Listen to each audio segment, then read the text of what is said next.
आपके सारे फॉर्म्स को अपलोड कर सकते हैं विद द नॉर्मल फीस। इसके साथ ही साथ गवर्नमेंट ने ये भी डिक्लेयर किया है कि आपके ऊपर नॉन कंप्लायंस का या लेट कंप्लायंस का कोई भी प्रोविजन या फिर कोई भी पेनल प्रोविजन अप्लाई नहीं किया जाएगा।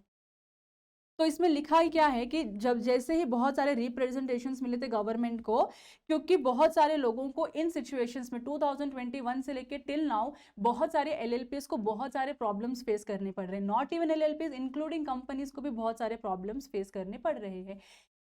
तो इन प्रॉब्लम्स की वजह से sometimes the problem is with the department like MCA portal, क्योंकि उन्होंने कुछ वर्जन्स चेंज कर दिए, फॉर्म्स चेंज कर दिए, लेकिन मास्टर डेटा जो अपडेट होना था वो अपडेट नहीं हुआ, फॉर्म्स जो फाइल होने थे वो फाइल नहीं हुए, टेक्निकल एरर्स बहुत ज़्यादा आ रहे थे हमको। जब भी हम एज अ प्रोफेशनल जब हम काम करते हैं किसी भी एलएलपी या कंपनी का आरओसी के पोर्टल पे, तो हम बहुत ज़्यादा परेशानियों के साथ वो काम करते थे।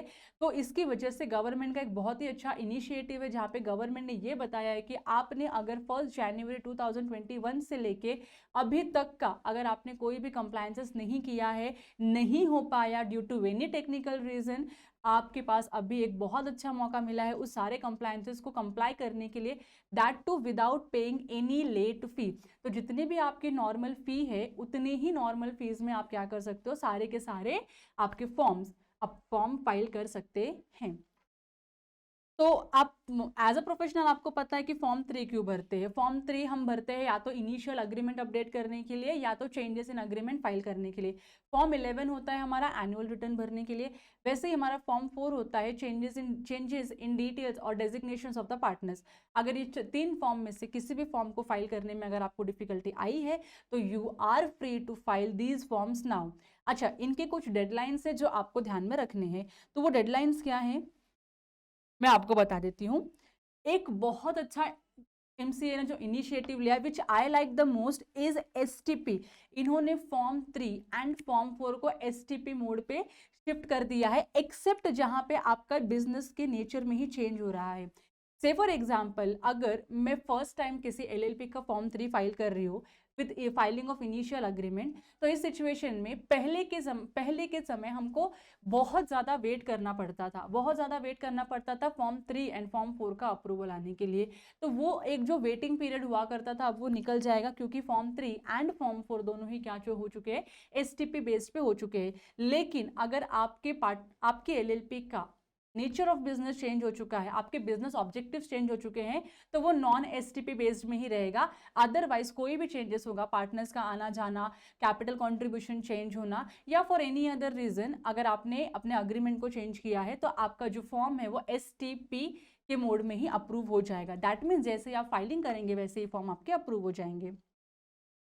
दूसरा है कि बहुत प्रॉब्लम्स आता था हमको डेटा के प्रीफिल डेटा में इशू, कभी कभी डेटा आता ही नहीं था, कभी कभी डेटा गलत आता था। तो अभी एक फैसिलिटी टू एडिट करके एक फैसिलिटी उन्होंने इंक्रीज किया है जहां पे अगर कोई भी इंफॉर्मेशन इनकरेक्ट है, गलत है, जो एमसीए के डिपार्टमेंट के साइड से हुआ है उसको आप एडिट करके रेक्टिफाई कर सकते हैं। इससे होगा क्या, जो करेक्टेड इंफॉर्मेशन है वो मिनिस्ट्री के पास चली जाएगी। ये इंपॉर्टेंट इवेंट डेट्स था जो मैंने आपको बताया। 1 जनवरी 2021 से लेके अब तक ऑनवर्ड्स लिखा हुआ है, कोई भी एग्जिट डेट नहीं दिया हुआ है। तो इतने पीरियड में, आज तक के पीरियड में अगर आपकी कोई भी ऐसी एलएलपी है जिनका फॉर्म 3, फॉर्म 4 और फॉर्म 11 फाइल नहीं हुआ है, you have a good opportunity to file it without paying even a single rupee as an additional और लेट फी। उसके साथ साथ अगर आपको 1 जनवरी 2021 के पहले के नन कंप्लायंस को अगर कंप्लीट करना है तो वहां पे भी गवर्नमेंट ने आपको बहुत ज्यादा रिलैक्सेशन दिया हुआ है। रिलैक्सेशन इस तरीके से दिया हुआ है कि अगर आप स्मॉल एलएलपी हो तो आपको maximum 2 times of normal fees का एडिशनल फी पे करना पड़ेगा। अगर आप अदर देन स्मॉल एलएलपी हो तो आपको 4 टाइम्स का लेट फी अप्लाई हो जाएगा। इतना लेट फी पे करके आप अपने एलएलपी को नॉन कंप्लायंस से कंप्लायंस बना सकते हैं। तो now the question comes, what is small LLP. तो बहुत सारे लोग ऐसे भी होंगे जो प्रोफेशनल नहीं होंगे, नॉन प्रोफेशनल लोगों के लिए मैं बता देती हूँ।